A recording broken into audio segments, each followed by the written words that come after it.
Face margin கொடுத்துருக்காங்க 60 degree. Gain cross over frequency, அது அடுத்து கிராஸ் ஓவர் ஃப்ரீக்வன்சினா கெயின் கிராஸ் ஓவர் ஃப்ரீக்வன்சி தான் ஆஃப் 1 ரேடியன் per செகண்ட் கொடுத்துட்டாங்க. ஏன்னா ஃபேஸ் கிராஸ் ஓவர் ஃப்ரீக்வன்சியாக இருக்க முடியாது. அப்படி இருந்ததுன்னா அங்கே டிகிரி வந்திருக்கணும், ரேடியன் per செகண்ட் வந்திருக்கு. Right, phase cross over frequency radian per செகண்ட்லாம் வரும்.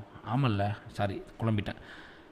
ஃபேஸ் மார்ஜினுக்கான கிராஸ் ஓவர் ஃப்ரீக்வன்சிங்கிறது வந்து கெயின் கிராஸ் ஓவர் ஃப்ரீக்வன்சி தான், அது நம்ம பயந்துக்க தேவையில்லை.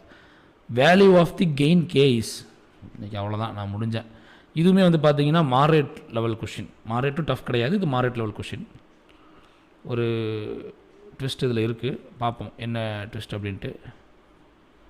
நானும் உங்களோட சேர்ந்து தான் சால்வ், இது முன்னாடி நான் சால்வ் பண்ணியிருக்கேன். எப்போவுமே நான் சால்வ் பண்ணாத கொஷின்லாம் வந்து நடத்திட்டு இருக்க மாட்டேன்.